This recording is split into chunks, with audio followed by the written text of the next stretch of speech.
Hello guys, अस्सलाम वालेकुम। Welcome back to our channel. दोस्तों, हम पाकिस्तान से हैं। आज की वीडियो है कि जो हिंदुइज्म है, हिंदुओं का जो मजहब है, उसको कोई आज तक खत्म क्यों नहीं कर पाया। जो भी मजहब दूसरे हैं, इस्लाम है, क्रिश्चियनिटी है या यहूदी वाला मजहब है, इनको कोई खत्म नहीं कर पाया। तो इसका रीजन आज हमें पता चलेगा। तो देखें, आया प्ले करो। क्यों एक भगवान में मानने वाले धर्म इस्लाम और क्रिश्चियनिटी ने कई देशों को कन्वर्ट कर लिया, बट हिंदुस्तान के सामने हार गए। 1400 सालों का इतिहास, 70 प्लस इन्वेजन्स।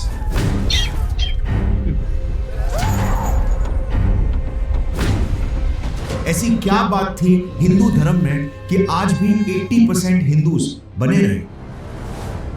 इंडिया की 3000 साल पुरानी सबसे डिस्टर्बिंग मर्डर मिस्ट्री जो आज तक कोई सॉल्व नहीं कर पाया। 1920s मोहनजोदारो। मिट्टी के नीचे मिला एक छोटा सा कमरा, अंदर 14 कंकाल, औरत, बच्चे, मर्द आपस में सिमटे हुए, जैसे एक परिवार किसी चीज से छुप के बैठा हो, और एक ही पल में मौत ने जकड़ लिया। कुछ ही दूर निचली सीढ़ियों पर 2 और कंकाल गिरे हुए मिले।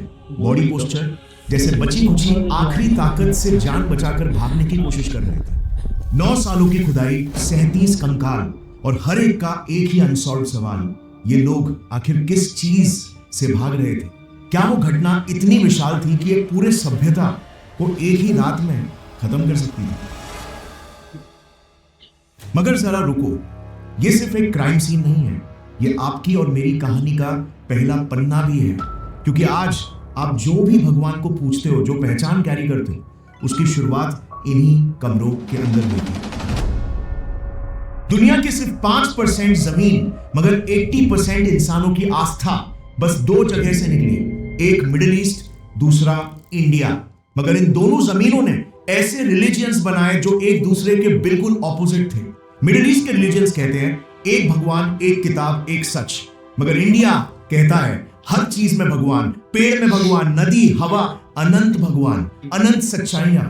क्यों मिडिल ईस्ट ने मोनोथीज्म को चुना और इंडिया ने पॉलीथीज्म को चुना? मगर सबसे शॉकिंग बात, इस मैप को जरा देखना। इजिप्ट 3000 सालों तक अन्य भगवान, 300 साल में पूरा क्रिश्चियन। रोम 800 साल अन्य भगवान, 70 सालों में क्रिश्चियन कन्वर्ट। पर्शिया 1000 साल पुराना ज़ोरोआस्ट्रियनिज्म, अरेबियंस ने 200 सालों में इस्लामिक बना दिया।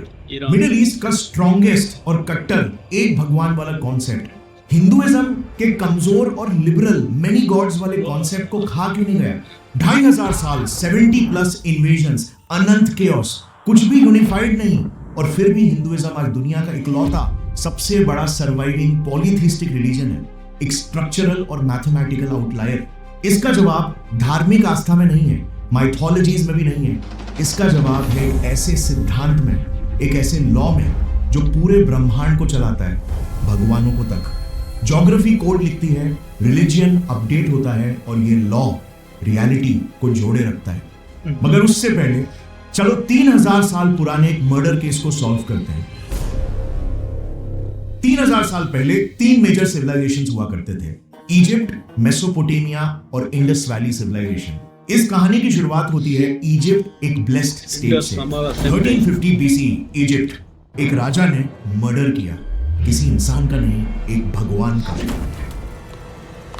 इजिप्ट में कई भगवान थे, आतुन, आइसिस, ओसिरिस, अमून। मगर फैरो यानी कि राजा एमेनहोटेप द 4th ने पावर को कंसंट्रेट करने के लिए ऑर्डर दिया, अमून का नाम हर दीवार से खरोच दो, मूर्तियां तोड़ो, अब से 1000 भगवान नहीं, बस एक होगा, आते वन गॉड वन ट्रूथ, बाकी सब झूठ। अब आयरनी देखना, उसका अपना नाम अमून पर था, उसने बदल कर रख दिया आखेनातन, जिसका अर्थ आतुन के लिए यूजफुल। नए भगवान के लिए बनाई नई राजधानी, रेगिस्तान में अमरनाथ। और जूडाइज्म से भी 750 साल पहले दुनिया का पहला मोनोथीस्टिक रिलीजन इजिप्ट में पैदा हुआ। मगर कोई भी इसके बारे में क्यों नहीं जानता? क्योंकि 15 साल बाद जैसे ही फैरो मरा, इस नए रिलीजन पर से लोगों ने यू टर्न ले लिया। अमरनाथ खाली, तोड़े हुए टेंपल्स रिस्टोर्ड, सारे भगवान अपनी जगह पर वापस। उसके खुद के अपने बेटे ने अपना नाम बदलकर टूटानखामून रख लिया, पुराने गॉड अमून पर। और आखेनातुन, जो राजा भगवान को मिटाने चला था, इजिप्शियंस ने उसे ही इतिहास से मिटा दिया। लिटरली 3200 साल बाद गलती से डिस्कवर हुआ था इजिप्ट का ये डिलीटेड फैरो आखेनातुन का वजूद अमरना के कुछ लेटर्स से। सो आखिर क्यों मरा एक भगवान का कॉन्सेप्ट इजिप्ट में? वेल, इसीलिए नहीं मरा क्योंकि भगवान कमजोर थे, इसीलिए मरा क्योंकि इजिप्ट जन्नत था। देखो, इजिप्ट ना एक ज्योग्राफिकली ब्लेस्ड स्टेट था। ईस्ट वेस्ट में रेगिस्तान, नॉर्थ में समुंदर, बीच में प्रेडिक्टेबल नाइल नदी, 3000 साल में बस सिर्फ 5 से 7 major invasions, very strongly stable. ऐसे सेफ घर में एक भगवान वाली कट्टर आइडेंटिटी की जरूरत ही नहीं पड़ती। अब अगर आपने इसी सीरीज का पहला वीडियो देखा था तो हमारा मॉडल याद होगा। कोई भी सभ्यता तभी स्टेबल होती है जब उसमें साइकोलॉजिकल और सोशल केओस ना हो, साइकोलॉजिकल सोशल स्टेबिलिटी हो, जिसे स्ट्रक्चर देने का काम इतिहास भर में रिलीजन ने किया है। मगर इजिप्ट का पुराना सिस्टम पूरा पॉलीथिज्म पर ही स्ट्रक्चर था। Beliefs, politics, law, economics, architecture, so social structure काफी स्टेबल था। इसे चेंज करने का इनफ प्रेशर नहीं था। सेकंड, साइकोलॉजिकल स्टेबिलिटी के लिए अपने चॉइस के भगवान में मानना एक लग्जरी होती है, और इजिप्ट के सेफ स्टेबल एनवायरनमेंट ने उस लग्जरी को जिंदा रखी थी। वंस अगेन, लोगों के पास कोई प्रेशर ही नहीं था अपने इस पूरे सोसाइटी के स्ट्रक्चर को चेंज करने के लिए, जस्ट बिकॉज एक राजा ने चाहा। पर यही लग्जरी 612 किलोमीटर दूर नॉर्थ इजराइल के नसीब में बिल्कुल भी नहीं थी। इजराइल इजिप्ट की तरह एक सिक्योर देश बिल्कुल नहीं था, एक ओपन हाईवे था। दुनिया के 3 सुपर पावर्स के बीच एक पतला 470 किलोमीटर लंबा स्ट्रिप, इजिप्ट, मेसोपोटामिया, एनातोलिया, और ठीक बीच से निकलती विया मैरिस, दुनिया की सबसे बिजी ट्रेड आर्टरी। इसका मतलब ये था, इजराइल में ट्रेड तो आता था, मगर साथ ही आते थे आर्मीज, कॉन्वॉइस और इन्वेजन्स। इजिप्ट जहां पर ज्योग्राफिकल जन्नत था, वहीं पर इजराइल ज्योग्राफिकल जन्नून बन रहा था। और नतीजा देखना, इजिप्ट 3000 साल एक ही सिविलाइजेशन फैरोज ने राज किया, बस हार्डली 5 से 7 इन्वेजन्स हुए। मगर इजराइल की राजधानी Jerusalem 2 civilisational destructions, 23 sieges, 52 attacks, 44 invasions, सबसे स्टेबल अथॉरिटी भी सिर्फ 100 साल इंडिपेंडेंटली राज कर पाई। इजिप्ट के धर्म को सिर्फ ऑर्डर को मेंटेन करना था, मेंटेनेंस मोड। इजराइल के धर्म को अपने वजूद को मिटने से बचाना था, constant survival mode. 586 BC Jerusalem, Babylon की आर्मी जेरूसलम की दीवारों के बाहर खड़ी है, 18 महीने से घिरे हुए हैं। खेत तबाह, व्यापार तबाह, अनाज और पानी खत्म, भूखमरी इतनी भयानक कि बाइबल खुद लिखती है, माओ ने अपने खुद के बच्चे पकाए पेट भरने के लिए। ये हॉलीवुड नहीं है, लैमेंटेशंस 4:10 के लिटरल वर्ड्स है। और फिर दीवार गिरती है, बेबीलोनियंस का अंदर आक्रमण।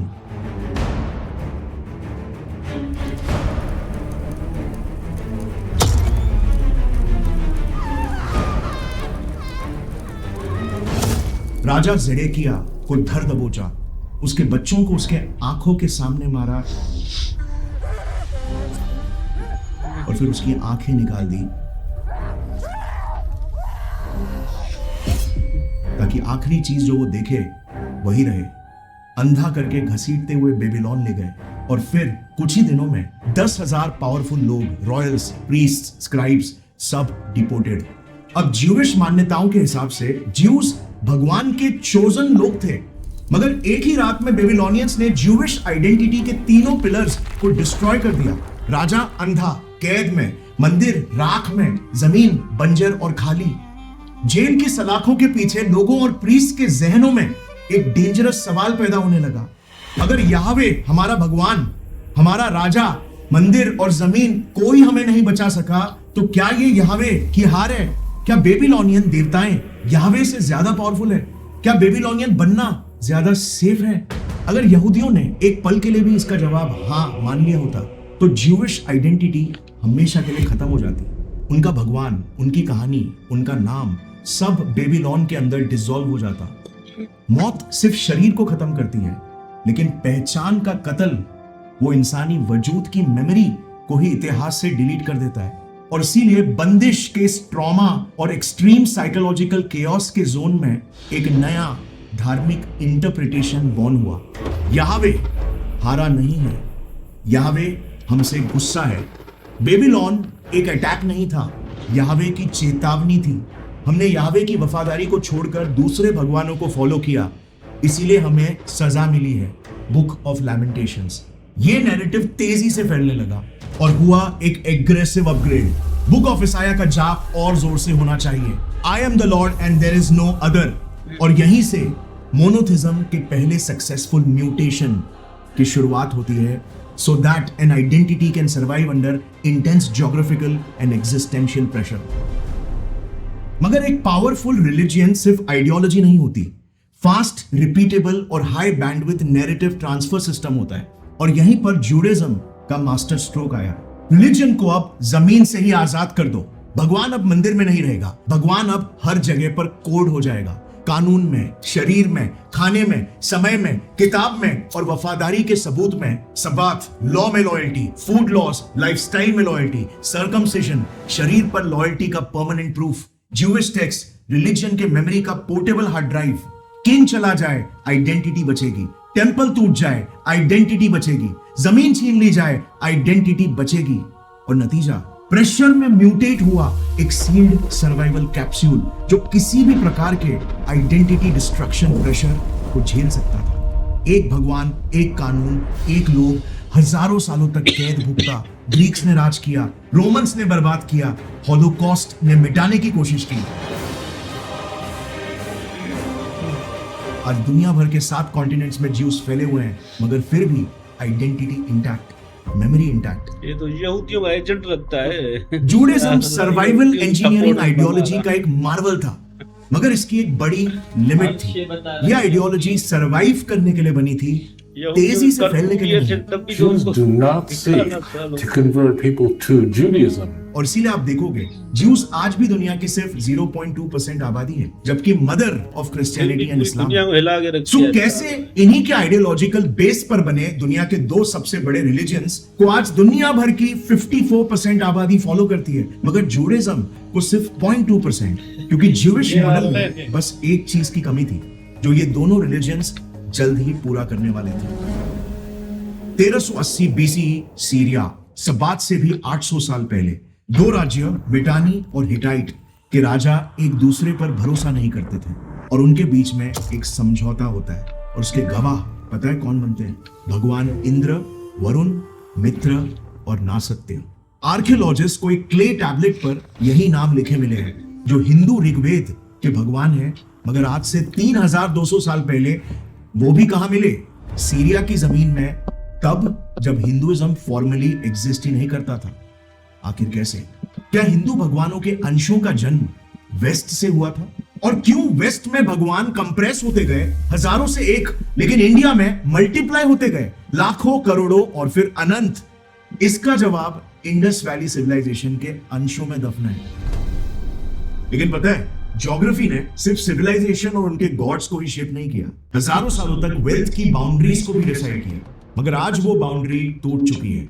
आज इंडिया में बैठा एक आम इन्वेस्टर भी एप्पल, एनवीडिया, माइक्रोसॉफ्ट, गूगल और टेस्ला जैसी कंपनीज के थ्रू ग्लोबल एआई रेवोल्यूशन की ग्रोथ का हिस्सा बन सकता है। एनवीडिया ने पिछले 10 सालों में लगभग 33,000% रिटर्न दिया है, यानी कि 1 लाख की इन्वेस्टमेंट की वैल्यू करीब 3.3 करोड़ हो गई। बट एक नुआंस जरूरी है, लास्ट 1 ईयर में S&P 500 ने अराउंड 30% रिटर्न दिया, जबकि निफ्टी नेगेटिव रहा। क्या इसका मतलब इंडियन मार्केट बेकार है? ये सारा पैसा यूएस में इन्वेस्ट कर देना चाहिए? बिल्कुल नहीं। पॉइंट इज, कभी एक मार्केट आउट परफॉर्म करता है तो कभी दूसरा।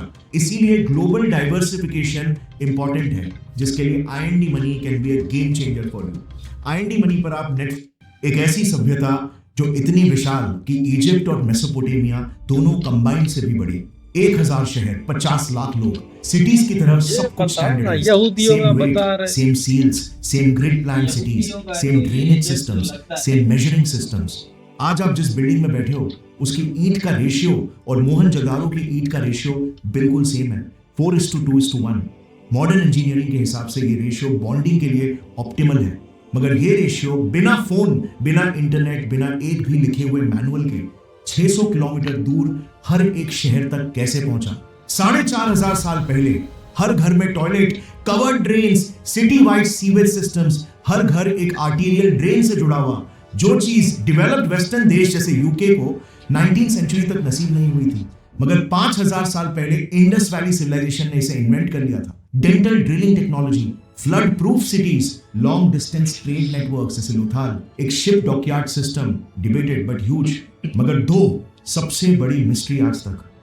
पहली, इजिप्ट में फैरोज यानी कि गॉड किंग्स ने सोसाइटी के पहियों को सोशल और साइकोलॉजिकल स्टेबिलिटी दी थी। मेसोपोटामिया में टेंपल सिस्टम्स ने यह काम किया था, मगर इंडस में किसी भी रिलीजन या इवन रूलर के सबूत हमें नहीं मिले हैं जिसने सोसाइटी के स्ट्रक्चर को स्टेबल रखा था बनाकर। मगर एक हाई लेवल का ऑर्डर हर जगह था। हमें रिलीजियस सिंबल्स और रिचुअल्स के सबूत घरों में जरूर मिले, यानी रिलीजन छोटे लेवल पर साइकोलॉजिकल स्टेबिलिटी दे रहा था, मगर सोशल स्टेबिलिटी के लिए रिलीजन बेस्ड या इवन किंग बेस्ड सिस्टम्स के कोई सबूत नहीं मिले। दूसरी मिस्ट्री, इतनी एडवांस सभ्यता आखिर खत्म कैसे हो गई? मोहनजोदारो में मिले 37 कंकालों ने आर्कियोलॉजिस्ट को दशकों तक डिस्ट्रैक्ट किया। सब लोग किलर्स ढूंढ रहे थे, आर्यन इन्वेजन, रेडर्स, मैसेकर, मगर सच्चाई कुछ और निकली। आईवीसी यानी इंडस वैली सिविलाइजेशन का जन्म एक बहुत ही स्पेशल समय में हुआ था, जब नॉर्थ वेस्ट इंडिया और थार रीजन में मानसून तेजी पकड़ने लग गया था, यानी कि बारिश की बारिश, पानी ही पानी। मगर ये एक टेम्पररी फेज था, एक हाइड्रोक्लाइमेटिक स्वीट स्पॉट। 2200 बीसी के अराउंड एक ऐसी घटना होती है जिसने पृथ्वी के विंड स्ट्रक्चर को ही परमानेंटली मॉडिफाई कर दिया। 4.2 kilo year event. North Atlantic ठंडा हुआ, हवाओं का फ्लो बदला और धीरे धीरे ये रेन बेल्ट साउथ की तरफ सरकने लगा। ये सिर्फ मैप पर लाइन का सरकना नहीं था, ग्राउंड लेवल पर ये मौत थी। सोचो, बस एक साल भी अगर बारिश कम आती है सब परेशान हो जाते हैं, मगर 160 सालों तक अगर ऐसा चले तो क्या होगा? और हजारों सालों में एक नहीं 4 बार ऐसा हो तो एक लाखों की सभ्यता उस जमीन को अपना घर कैसे बुला सकती है? पर सिर्फ इंडस पर ही मुसीबत नहीं बरसी थी। अकेडिया एम्पायर कोलैप्स, इजिप्ट और मेसोपोटामिया घुटनों पर। फार्मिंग ने जिन जिन सभ्यताओं को बनाया था, बारिश की कमी ने उन्हें ही बर्बाद किया। इससे इंडस वैली सिविलाइजेशन के सारे कोऑर्डिनेशन सिस्टम्स जो शहरों के आर्किटेक्चर में स्टोर थे, जो रिलीजन की जगह पर सोशल स्टेबिलिटी दे रहे थे, फेल होने लगे। और जब किसी सभ्यता पर साइकोलॉजिकल और सोशल केओस बरसता है तो क्या होता है? रिलीजन म्यूटेट होने लगता है स्टेबिलिटी देने के लिए। इंडस वैली सिविलाइजेशन की ज्योग्राफी देखना, ये कोई सिंगल रिवर सिविलाइजेशन नहीं है। यहाँ एक आइडेंटिटी नहीं है, एक लैंग्वेज नहीं है, एक रिवर नहीं है, एक इकोलॉजी भी नहीं है। Indus foot plains, Thar margin, Gujarat coast, Kutch, Saurashtra, Punjab, Haryana, आगे एक्सपैंड होकर गंगा यमुना प्लेन्स, साउथ के जंगल, कोस्टल वर्ल्ड्स, माउंटेन वर्ल्ड्स। यहाँ पर ज्यूस की तरह किसी एक आइडेंटिटी पर वॉर एक्सटिंक्शन का प्रेशर नहीं था, और एक सेंटर टूटने से पूरी सिविलाइजेशन भी डिलीट नहीं होती। मगर इतनी डाइवर्सिटी थी कि सब अलग अलग वर्ल्ड्स बन सकते थे, कोऑर्डिनेशन कोलैप्स हो सकता था। और यही डिफरेंस रिलीजन के डायरेक्शन को चेंज कर देता है। इजराइल का थ्रेट था आइडेंटिटी इरेजर, हम डिलीट हो जाएंगे। इंडिया का थ्रेट था डाइवर्सिटी फ्रैगमेंटेशन, हम बिखर जाएंगे। आपको बेहतर समझाने के लिए हिंदुइज्म के एवोल्यूशन का एक बेसिक मॉडल मैंने बनाया। ये पथरीली दीवारें हैं हर वो रुकावट जो हिंदुइज्म के फैलाव के सामने आई। हिंदुइज्म की एवोल्यूशनरी परीक्षाएं, जिसे देखना कैसे हिंदुइज्म एक एक करके तोड़ेगा।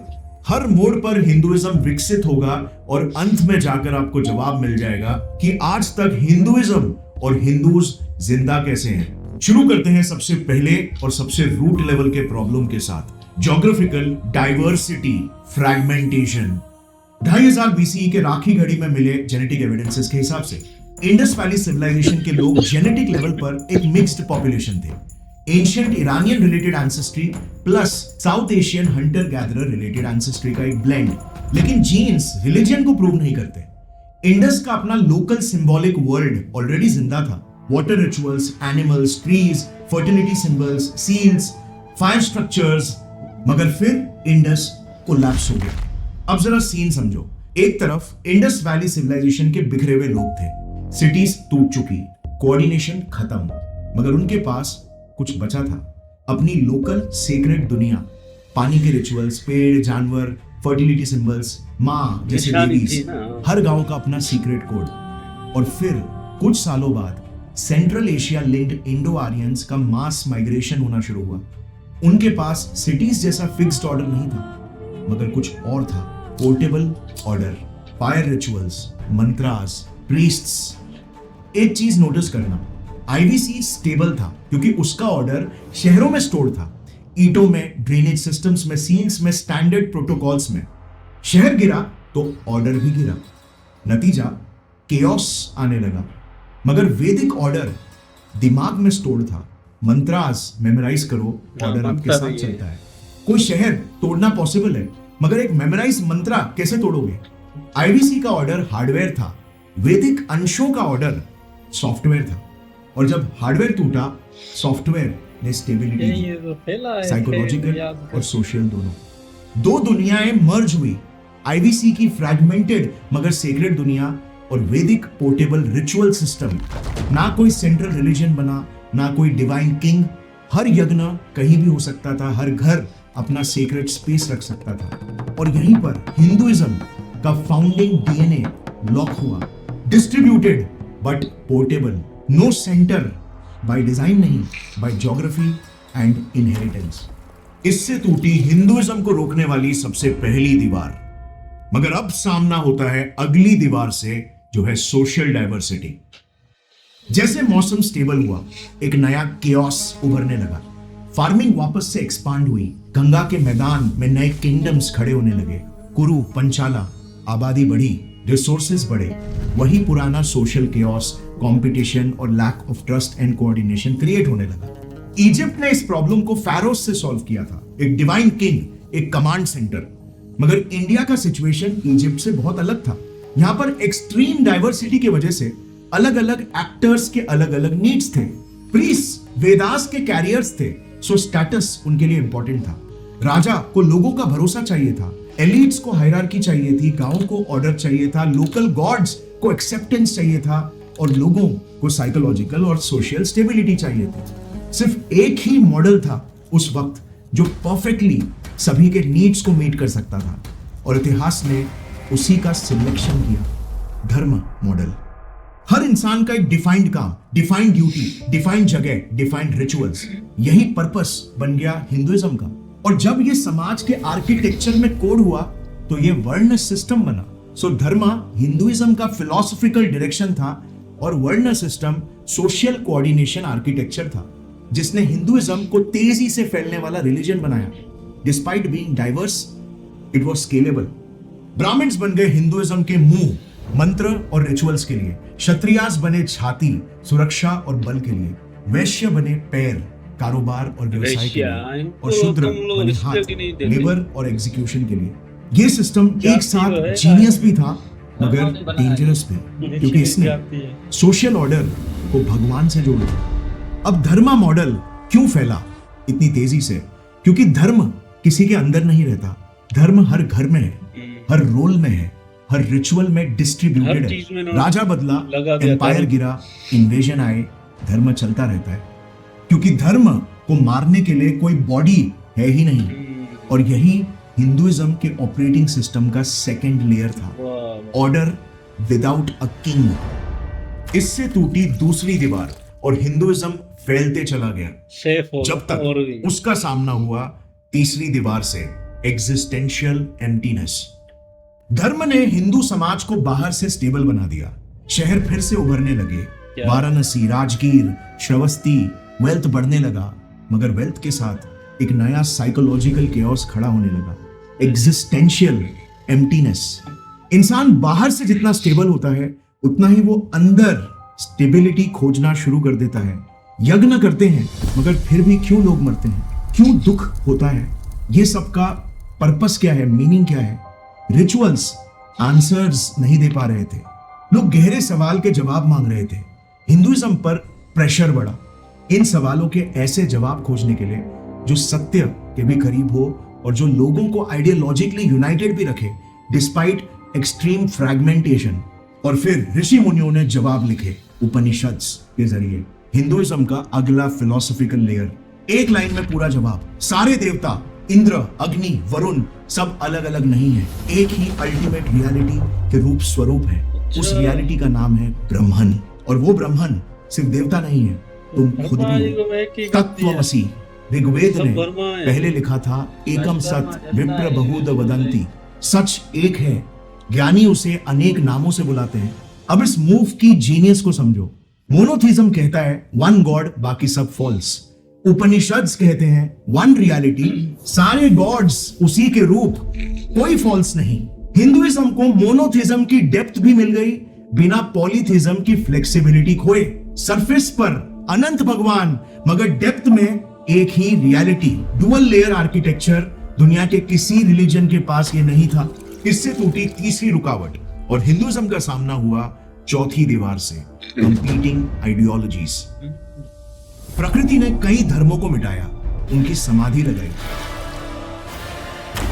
अब हिंदुइज्म की परीक्षा थी। हिंदुइज्म टूटने लगता है, बाहर से नहीं, अंदर से। गौतम बुद्ध, वर्धमान महावीर, दोनों ने खुली चुनौती लगाई।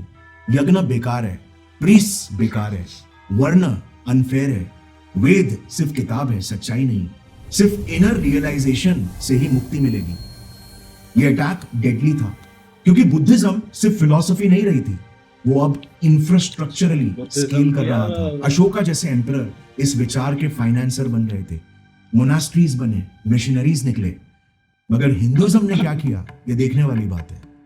उन्होंने बुद्धिज्म से बहस नहीं किया, उससे सीखा और फिर उसे एब्सॉर्ब कर लिया। कर्मा एब्सॉर्ब, अहिंसा एब्सॉर्ब, मेडिटेशन एब्सॉर्ब, रिनंसिएशन, संन्यास आश्रम बनाकर सिस्टम के अंदर इंस्टॉल कर दिया। और फाइनल सेंचुरीज बाद भगवत पुराण में लिखा गया बुद्धा विष्णु के 9th अवतार है। सोचो, हिंदुइज्म का सबसे बड़ा दुश्मन जो वेदास को रिजेक्ट करता था, उसे हिंदुइज्म ने अपना ही भगवान बना दिया। दुश्मन को मारा नहीं बल्कि अपने ऑपरेटिंग सिस्टम का एक फीचर बना दिया। इस जीनियस एवोल्यूशन से चौथी रुकावट भी पार हो गई, मगर अब ऑब्स्टिकल बन गई पांचवी दीवार, diverse gods, too much chaos. Mauryan empire गिरा, हर रीजन में अलग अलग किंगडम्स, अलग अलग भाषाएं, अलग अलग लोकल देवता, हर गांव का अपना खुद का कुल देवता, हर जंगल की अपनी देवी। वैदिक सिस्टम अब बढ़ते डाइवर्सिटी और कॉम्प्लेक्सिटी को हैंडल नहीं कर पा रहा था। अगर ऐसे ही चलता रहता, फ्रैगमेंटेशन निश्चित था। इंडिया रोमन पॉलीथीज्म की तरह 1000 टुकड़ों में बिखर जाता और हिंदुइज्म भी रिलीजन नहीं, हिस्ट्री होता। यहाँ पर रूट प्रॉब्लम ये थी कि अब तक हिंदुइज्म सिर्फ एलिट्स के लिए ज्यादा था, संस्कृत सीखे हुए इंटेलेक्चुअल्स के लिए, ब्राह्मण्स के लिए, क्षत्रियास के लिए, प्लस हाई लेवल के एब्स्ट्रैक्ट कॉन्सेप्ट्स उपनिषद्स के। अब ये ज्ञान हर किसी तक कैसे फैले? यहीं पर चढ़ा एक लेयर कहानियों का। रामायण, महाभारत, 18 पुराणास। इन कहानियों ने क्या किया? हर लोकल देवी देवता को बड़े सेक्रेड यूनिवर्स ब्रह्मांड में प्लग इन कर दिया। तुम्हारे गांव की देवी वो दुर्गा का रूप है, तुम्हारे जंगल का देवता वो शिव का अंश है, तुम्हारी नदी वो खुद देवी है, तुम्हारा अगला भगवान विष्णु का अवतार होगा। किसी को डिलीट नहीं किया, सबको ऐड कर लिया। मोनोथिज्म का ऑपरेशनल रूल सब्ट्रैक्शन था, तुम्हारा गॉड फॉल्स। हिंदुइज्म का ऑपरेशनल रूल एडिशन, तुम्हारा गॉड भी हमारा गॉड है। इसी नेचर की वजह से हर एक नया कस्बा, हर नया कबीला, हर नया रीजन हिंदुइज्म का हिस्सा बनता गया, बिना वॉर के, बिना कन्वर्जन के, बिना मिशनरी के। हिंदुइज्म स्प्रेड नहीं हुआ, हिंदुइज्म ने एब्सॉर्ब किया। रामायण, पुराणास जैसी कहानियों ने हिंदुइज्म को एक एब्सॉर्प्शन मशीन बना दिया, जिससे ये धर्म पूरे देश में फैलने लगा। मगर अब सामने फिर से खड़ी हो गई एक नई और ना एक ग्रिड। 12 ज्योतिर्लिंगास, सोमनाथ से रामेश्वरम तक, 51 शक्ति पीठास, बलूचिस्तान से आसाम तक, 4 धाम इंडिया से चारों कोने में, 7 सीक्रेट नदियां, कुंभ 4 अलग शहरों में घूमता हुआ, और इन सब को जोड़ने वाला पिलग्रिमेज यात्रा। करोड़ लोग हर साल एक सीक्रेट नेटवर्क पर चलते हुए। अब इसका मतलब इंडिया ने टेंपल्स नहीं बनाए, इंडिया खुद ही एक टेंपल बन गया। गंगा सेक्रेड, हिमालय सेक्रेड, हर पहाड़, हर नदी, हर संगम सेक्रेड। अब एक सवाल, आप इस रिलीजन को कैसे डिस्ट्रॉय करोगे? जेरूसलम का टेंपल तोड़ा, जूडाइज्म को एक्साइल में जाना पड़ा। ज़ोरोआस्ट्रियन फायर टेंपल्स तोड़े, पर्शिया कन्वर्ट हो गया। मगर यहां पर क्या आप गंगा को तोड़ सकते हो? हिमालय को जला सकते हो? 51 शक्ति पीठास जो 4 मॉडर्न देशों में फैले हुए हैं, सब एक साथ मिटा सकते हो? सेक्रेट ज्योग्राफी को कॉन्कर नहीं किया जा सकता क्योंकि वो बिल्डिंग नहीं है, वो कॉन्टिनेंट खुद है। हिंदुइज्म का कोई होली सेंटर नहीं था। इससे दुश्मनों के लिए इस धर्म को रोक पाना ऑलमोस्ट नामुमकिन हो गया। Obstacle number 7, the final test, exclusive worship. Hinduism का पूरा इंफ्रास्ट्रक्चर खड़ा हो गया, फिजिकल प्लस आइडियोलॉजिकल, मगर अब भी भगवान तक पहुंचने के रास्ते में बीच में मिडिलमैन थे। संस्कृत समझने, रिचुअल्स नार्स से शुरू हुआ, फिर पूरे इंडिया में कबीर, रविदास, मीराबाई, तुलसीदास, चैतन्य, नामदेव, इन सभी ने एक ही बात कही, भगवान तक पहुंचने के लिए ब्राह्मण की जरूरत नहीं है, संस्कृत की जरूरत नहीं है, मंदिर की जरूरत भी नहीं है, सिर्फ प्रेम और भाव चाहिए, अपनी भाषा में, अपने घर में, अपने दिल में। और ये आम लोगों तक पहुंचाया आर्ट और कविताओं के जरिए। भक्ति मूवमेंट से ये धर्म पूरे हिंदुस्तान में फैल गया, कोई रोक नहीं, कोई बंदिश नहीं। और अब नोटिस करो, इस असेंबली का हर एक लेयर एक ही प्रॉपर्टी शेयर करता है, नो सेंटर। अब पूरी असेंबली एक नजर में आपको दिखाता हूं। इंडस वैली सिविलाइजेशन ने दिया नो सेंटर, वेदास ने दिया पोर्टेबल ऑर्डर, धर्म ने दिया ऑर्डर बिना राजा के, उपनिषद ने दिया एक सच अनंत रूप, पुराणास ने दिया एब्जॉर्प्शन, टेम्पल्स ने दिया जमीन खुद मंदिर कॉन्सेप्ट, भक्ति ने दिया भगवान बिना मिडलमैन। और फिर 712 सीई दुनिया के सबसे ऑप्टिमाइज्ड कॉन्क्वेस्ट आइडियोलॉजीज जो इजिप्ट को निगल गए, पर्शिया को निगल गए, रोम को, एनाटोलिया को, स्पेन को, सिंध के रास्ते से इंडिया में घुसे, उनके पास वही प्लेबुक था जो हर जगह काम कर रहा था। सेंटर ढूंढो, सेंटर काटो, रिलीजन मर जाएगा। सोमनाथ तोड़ा, 11 और ज्योतिर्लिंग खड़े थे, काशी गिराई, गंगा बहती रही, राजाओं को मारा, धर्म किसी राजा में था ही नहीं, किताबें जलाई, कौन सी किताब, हजारों हैं, ब्राह्मण्स को टारगेट किया, भक्ति ने उन्हें 600 साल पहले बाईपास कर दिया था, 800 साल इस्लामिक राज, 200 साल ब्रिटिश राज,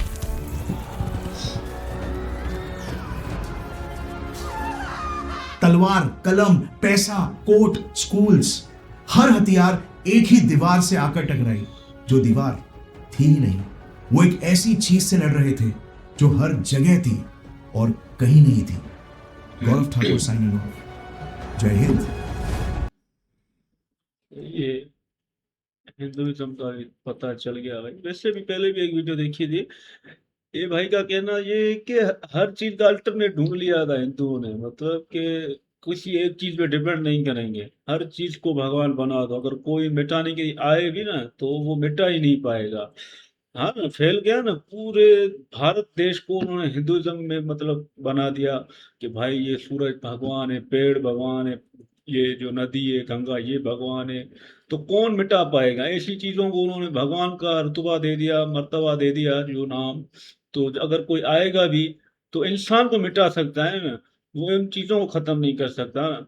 तो वो तो चलता जाएगा ना। और इंसान की यादाश्त तो देखो आप, वो फिर नस्ल दर नस्ल चलती गई, उन्होंने याद की मंत्र, वेदास, और जो इनको रोकने के लिए आते थे उनको भगवान बना देते। सबसे बड़ी बात, वरना अगर इस्लाम में कोई अटैक करेगा तो इस्लाम कहेगा इसको मारो, ये हमारे धर्म को खत्म कर रहा है। या ईसाई बोलेंगे, ये हिंदू नहीं करते ऐसे, हिंदू कह रहे हैं ये हमारा ही भगवान है, ये अवतार है।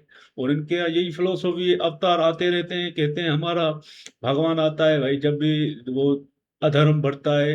हमने महाभारत देखी है तो विष्णु जी आ गए भाई कृष्णा जी के रूप में। तो ऐसे इनके यहाँ अवतार का कॉन्सेप्ट ही हो गया। मुझे इसकी बात एक अच्छी नहीं लगी, इसने यहूदियों की सपोर्ट में वीडियो बना दी कि वहां जहन्नुम बन गया था, हर कोई उनको टारगेट करा। अबे वो यहूदी हैं, देखो खुद ही बोला 0.2% है, फिर भी देखो पूरी दुनिया में तबाही कर दी है। सबसे ज्यादा एटम बम वो ले गए, अमेरिका की सपोर्ट उनको है, हर चीज में उनका था। हिटलर को भी पता था ये साले मुझे ही खा जाएंगे, इसलिए उसने उनको तबाह कर दिया। पर थोड़े बहुत उसने भी छोड़ दिए कि पता चलेगा दुनिया को कि ये कितने खतरनाक हैं। तो वो यहूदी हैं, उनको बड़ा मतलब है, घमंड है। वो कहते हैं कि बस हम खुदा के चूज किए हुए बंदे हैं। और फिरौन की हिस्ट्री बता रहा था, फिरौन का ये नहीं पता है हजरत मूसा आया था उसको तबाह करने के लिए। ये बस फिरौन का बता रहा है कि उसने अपना रूल कर दिया, हर चीज किसी को कह रहा है मैं भगवान हूँ। तो वो तो साला जुल्म करता था ना, फिरौन अपनी किंगडम बचाने के लिए लोगों को ही मतलब गुलाम बना के रखता था। फिर उसका मुकाबला हजरत मूसा ने किया था।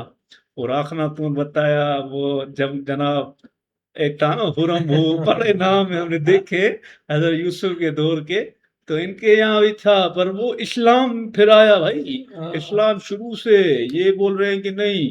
और सऊदी का ही बता दे ना, अरब की हिस्ट्री बता दे, वो नहीं बताई। सिंध में वो बताया मोहनजोदड़ो। मोहनजोदड़ो वन साइड बता दे, एक साइड क्यों बता दे, दो साइड बताओ ना। हर चीज के दो साइड, दो मुंह, दो चेहरे होते हैं। ये भाई हमें पागल कर रहा है, एकदम हमें उलझा रहा है, यहूदियों को सपोर्ट कर रहा है। यहूदियों पहले स्टार्ट यहूदियों ने किया, मुझे तो वहीं से ही बात अच्छी नहीं लगी। मैंने कहा यहूदियों का, हम इंडिया की हिस्ट्री जानने आए हैं कि इंडिया तबाह क्यों नहीं हुआ। इनका जो मजहब है वो बड़े टाइम से चल रहा है, अभी तक चल रहा है, तो वो हम समझने के लिए आए। और ये यहूदियों का सपोर्ट कर रहा है, वो अखनातून का, फिरौन का बता रहा है। ये कहाँ से आ गया भाई? हमें तो नींद दिला रहा था भाई, इतनी बातें ऐसे घुमा रहा है ना। सीधे बताओ, आज के दौर में ऐसे विलेज नदी ये वो का हमें समझ ही नहीं आया। ये क्या इतनी देर से बोल रहे थे, मुझे पता ही नहीं आया। ये ऐसे थोड़ी समझेंगे हिंदुइज्म हम, ये सीधी भाषा में समझाओ, आसान भाषा में। ये तो हमें समझ ही नहीं आई, इसको भी नींद आ रही। बताओ। और क्या, नींद नहीं आएगी? ऐसा सुला मरा हुआ बताएगा। मोहन का दड़े का बताया ना इसने, तो 5,000 साल पहले हर चीज बनी हुई थी, बंगले, गाड़ियां, वॉशरूम, हर चीज। वो कैसे तबाह हुए, वो हम तरस रहे थे कैसे तबाह हुए, बरसात में यही ना। वो कैसे मरे। तो वो ये भाई साहब फिर हमें घुमा रहा है। बताया बरसात 1000 साल की। सही कहा। हाँ, ये घुमा रहा है हमें, फिर ये ले गया मिस्र, हमें ले गया जनाब अखनातून की तरफ ले गया। तो अखनातून वो भी था, हजरत यूसुफ अलैहिस्सलाम बता दे ना, वहां पर उसने भी इस्लाम फैलाया था। बस अखनातून के बारे में बता रहा था, उसने तो बुतों को ही तोड़ दिया। हजरत इब्राहिम के बता दे, उसने भी बुतों तोड़ दिए थे ना, कैसे तोड़े थे वो बताओ ना हमें। ये बस बता रहे भगवान विष्णु इधर आए, ब्रह्मा इधर आया, काली इधर आई। कैसे बाबा? तुम्हारा इस्लाम पूरी दुनिया में फैला हुआ है, तुम्हारा सिर्फ हिंदुइज्म है सिर्फ इंडिया में ही मौजूद है। जो सच्चाई है ना वो पकड़ लो। भाई बात ये है, हाँ, अब बात मजा ये है आएगा। कि भाई साहब जो बता रहा था हमें, एक तो बात है कि हिंदू धर्म के बारे में हम जानना चाहते थे कि वो क्या बता रहा है। हिंदू धर्म खत्म क्यों नहीं हुआ अभी तक, आज तक कितने साल, हजारों साल गुजर गए। तो ये भाई साहब ने सही बताया हमें, लेकिन एक हिस्ट्री आप बता रहे हो ना हिंदू धर्म की, तो आप वही बताओ। ये यहूदी कहाँ से आ गए, फिरौन कहाँ से आ गया आपकी हिस्ट्री में? ये आपने जो है ना वीडियो गलत बनाई है। सिर्फ हिंदू धर्म की आप वीडियो बना दे, फिर हम तनकीद ना करते। एक तो बात ये आपने बताई, मुसलमान इस्लाम के बारे में बोला 800 साल या 1000 साल, तो ये आपने जो है ना सही किया। लेकिन जो है ना आप हिंदू धर्म की बात करते तो सिर्फ वो ही बताओ हमें, वही दिखाओ। इस्लाम की कहानी आपने बताई 800 साल, तो उसी में भी आपने कमी पेशी कर दी। जो हमारे असाबी थे या नबी थे जिन्होंने भी कुर्बानियां दी, तो वो आपने तो छुपा दी। ये गलत बात है, इस पे हम तनकीद करते हैं। ऐसे नहीं कि हम इस्लाम के हैं, मुसलमान हैं, तो हमारे धर्म की आपने बात ना की, इस्लाम की, हम उस वजह से आप पे तनकीद कर रहे। ये नहीं कर रहे, उस वजह पे नहीं कर रहे। आप किसी भी धर्म की बात करो, लेकिन कंप्लीटली बात करो, अलग से लेके ये तक यानी 1 से लेके 100 तक आप बात बताओ। बीच में ये घुमा फिराओ कहानियां मिला के जो है ना आगे तक नहीं ले जाओ। इतने लोग बेवकूफ नहीं है दुनिया में, उन्होंने भी कुछ देखा है, कुछ जानते हैं। ऐसे नहीं कि आपने जो है ना 20 चीजों की हिस्ट्री बता दी, लोगों को कंफ्यूज कर दिया। ये बात नहीं है, आप जिस चीज की बात करो वही दिखाओ। इस भाई ने तो वीडियो तो कमी पेशी कर दी है ना। हिंदुइज्म का बताया था, हिंदुइज्म अभी तक तबाह नहीं हुआ है। तबाह कैसे होगा? वो चलता आ रहा है तो चलता आ रहा है। हम तो नहीं कहते ना किसी मजहब को गलत, हम तो कहते सब मजहब अच्छे हैं, बस जो अपने में लगा हुआ है लगा रहे। और हमारे मजहब मूसा अलैहिस्सलाम का देखा ना, मौजूद दिखा ना, समुद्र के बीच रास्ता बनाया, लोगों को पार करवाया, ये हाँ, दिखा फिर नहीं। कौन पीछे पर था? ये यहूदियों की तरह, काफर की तरह ये बता रहा है कि ये हुआ, यहूदी ये है, ये जहन्नम बनाएंगे। ये तो हमें ही उलझा दिया है इसने तो। ये हिंदू धर्म के बारे में बता रहा था, लेकिन हमने जो देखा और सुना ना इसकी जबान से, तो ये पूरा का पूरा सपोर्ट कर रहा है यहूदियों को, हाँ, इसराइल को। भाई इसराइल था ही नहीं ना, मनुष्य भाई वो था ही था ही नहीं, फलस्तीन लेकिन था। ये पैदा कर रहा है ना, हाँ, उस वक्त फलस्तीन ना, इसराइल तो बाद में ये यूरोप ये में बनाया, यहूदियों की यूनाइटेड सपोर्ट कर नेशन। रहा है। मुसलमानों का भी सीधा भाई, नाम नहीं लिया, पता नहीं क्या इसराइल बोल वाले रहा है। ना हिंदुओं को भी नहीं मानते। आप हाँ, बोलते हो ना गाय माता की रिस्पेक्ट करते, वो वहां पर खाते, सर्च करो आप। चलो जो भी है, लेकिन जितना इसने बताया ना उससे ये ये किधर जा रहा है? ये नहीं, जितना हाँ, इसने ये पॉइंट इसकी ये थी कि दूसरे धर्म फैलते गए, जब भी किसी देश पे अटैक करते थे ना, तो वहां का धर्म मिटा देते थे। तो हिंदुओं ने वो एक ऐसा मतलब जरिया निकाल दिया कि भाई हम नहीं अपने धर्म को मिटने देंगे। और वहां पे उन्होंने स्टेबिलिटी ऐसी कर दी कि हर चीज को उन्होंने खुदा बना दिया। भाई ये अवतार है, ये भगवान है। दूसरे धर्मों में था कि भाई एक ही भगवान है, इसको ये मिटा दो। पहले उनके यहाँ भी दूसरे भगवान थे, वो बोल रहा था ना, बड़े बड़ी मूर्तियां थी। पर फिर जैसे जैसे नया दौर आता गया, वो तोड़ते गए मूर्तियां। हिंदुओं ने फिर ऐसा निकाला ना तरीका कि अगर हम पे कोई ऐसा आए तो हम ऐसा ना हो जाए, हमारा धर्म मिट ना जाए। तो उन्होंने ऐसी किताबें लिख दी। फिर दूसरे जो उनके प्रिस्ट बोल रहे थे, गुरु जैसे पंडित हैं, तो उनके दिमाग में वो सारी आती गई, फिर वो फैला था। ऐसे हिंदुइज्म आज तक बचा हुआ है। और ये वो डरते थे ना, हमें मिटा देंगे तो हमारा धर्म मिट जाएगा, इसीलिए जो है ना, जो आ रहा है उसको ही भगवान बना दो। हाँ, ये पॉइंट थी ना, तभी और हिंदुइज्म आज देखो तक कि है। एक राजकुमारी है, तो उसको जो है ना महारानी बना, ये भी हमारी भगवान है, ये भी हमारी है। उसी ने जो है ना, डर की वजह से कंफ्यूज हो गए कि नहीं, डर अपने आप में जो है ना उसको खत्म करो, अल्फा खत्म हो डर गया। को खत्म करो, आगे 800 फिर साल में बढ़ोगे ना। सुल्तानों ने हुकूमत पहला की ना। पहला धर्म है ये हिंदुइज्म, जिसपे जितना भी हमला हुआ फिर भी बचा हुआ है। मुगलों का जिक्र नहीं किया, अब्दाली वालों का इसने जिक्र नहीं किया। हाँ, ये पता नहीं इस बार इसने बहुत चीजें वाकई मिस कर दी हैं सही से। अगर और डेप्थ में जाता ना, ये बताता, फिर मजा आता। फिर भी जितना ज्ञान मिला, मिल गया, मिलकर देखी जो